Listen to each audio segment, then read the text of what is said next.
क्रिया को सिद्ध किया। जैसा कि ये संत बताते हैं, ये तो इनको तो कख भी पता नहीं अमृत क्रिया क्या होती है। तालू का जीभ लगा लो ऐसे मोड़ कर, और कहते हैं फिर तालू से अमृत टपकेगा। ये तो लाल टपके हैं, अमृत थोड़ा टपकेगा इससे, बकवाद करे। ये एक ऐसी क्रिया है जैसे जीभा को वापस मोड़ेंगे और तालू के लगाने की हम चेष्टा करेंगे तो हमारी नाड़ियां कसती हैं जो जीभा से और मस्तिष्क से संबंधित है।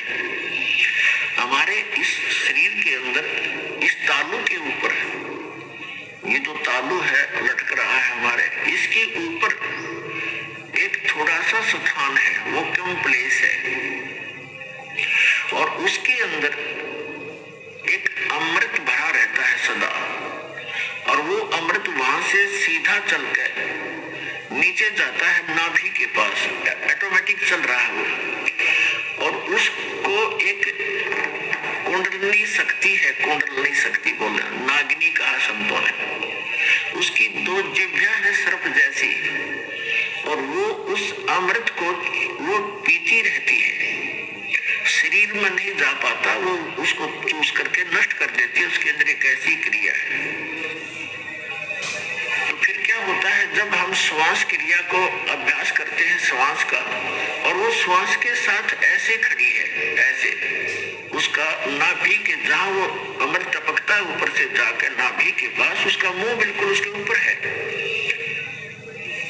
ऐसे। और जब हम श्वास क्रिया का अभ्यास करेंगे, उस श्वास क्रिया से उसका मुंह ऐसे नीचे को हो जाएगा, और फिर वो अमृत जो है पूरे शरीर में जाना शुरू हो जाएगा।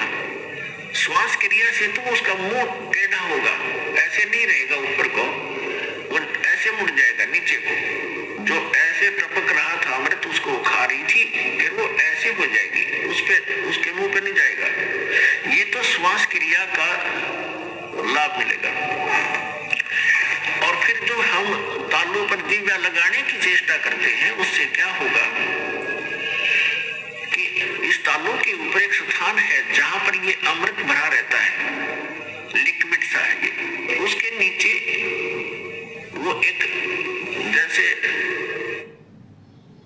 इसको अर्ध छोटा सा बेर होता है, बेर का फल, बेरी का फल, उसको आधा काट दे, साफ कर दे, इतना सा है वो, ऐसे आधा कटा हुआ है, और उसके बिल्कुल नीचे एक वाल है, वाल,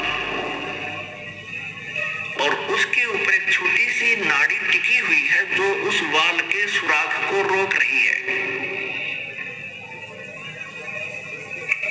तो उस अभ्यास करने से, तो श्वास क्रिया से तो नागिनी का फन नीचे को हो जाएगा, और फिर वो नीचे जाना शुरू होगा, और जिस रास्ते से फिर वो जाएगा उस नागिनी के हाथ नहीं लगेगा, वो पूरा शरीर में व्याप्त हो जाएगा। एक स्वाभाविक और फ्लो होकर के वो छोटा सा जो आधे बेर का जितना स्थान समझो खाली, और फ्लो होकर जब जाता है तो वो नागिनी के मुंह पर गिरता रहता है। तो अब वो चाहे उस सुराख से जाएगा और चाहे वैसे ऊपर के और फ्लो होकर जाएगा, तो उस कुंडलनी जो नागिनी है उसके नाभि के चारों तरफ, नाभि के पास हमारी सभी पूरे शरीर की नाड़ियां इकट्ठी हो जाती है। उनका एक ऐसा बंध है वहां पर, उसके ऊपर वो ऐसे लपेटी हुई है जैसे आपने देखा हो वृक्ष के ऊपर बेल होती है पीली सी, तो ऐसे वो लपेटा लगाए रहती है, उसको नाड़ियों में नहीं जाने देती, और ऊपर से जो आता उसको स्वयं चूस लेती है। तो फिर वो नाड़ियों की जकड़ ढीली कर देती है, वो अपने आप मुठा जाती है, तो श्वास की क्रिया से वो बंद हो जाती है। और फिर उससे जो हम जीवा का अभ्यास करते हैं, जो तालू है ऊपर जहाँ सरोवर है, जिसको मान सरोवर कहते हैं शरीर में, जहाँ पर ये अमृत भरा हुआ है, उसका नीचे का सुराख थोड़ा सा खुल जाता है, उससे फिर अमृत टपकना प्रारंभ करता है। अब कहने का भाव ये है कि ये सारा कुछ भी हो गया, आपकी कुंडलनी शक्ति भी जागृत होगी, और वो नागिनी भी दबगी, नीचे को होगी और उधर से आपकी अमृत क्रिया भी सिद्ध होगी।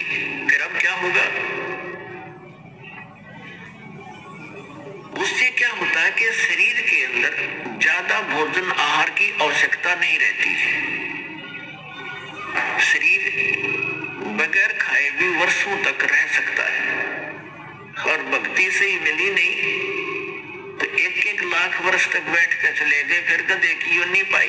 इन क्रियाओं से क्या लाभ हुआ, जैसे खेत संवार लिया, बा दिया, घास उसका अड़ंगा खत्म कर दिया और बीज बोया नहीं, बीज है नहीं, गेहूं के स्थान पर भांग बोली, यानी सत मंत्र ना जाप करके अन्य मंत्रों का जाप कर दिया, वो भांग बो दी। तो भांग जीवन रक्षक नहीं है, जीवन नाशक है। तो अन्य मंत्रों से सिद्धियां आ गई इन ऋषि महर्षियों के पास, जो इनके जीवन की नाशक बन गई। आम जनता में तो ये ऐसे हो गए जैसे प्रभु पाक के आम जैसे जनसाधारण के लिए तो ये बहुत बड़ी बात होगी। जैसे अगस्त ऋषि जी ने सारे जीवन में डरे ढोकर एक सिद्धि प्राप्त की, 7 समुद्रों को एक ही घूंट में पी लिया, और फिर प्रार्थना करने पर इनको वापस छोड़ दिया। तो फिर क्या अमर हो गया?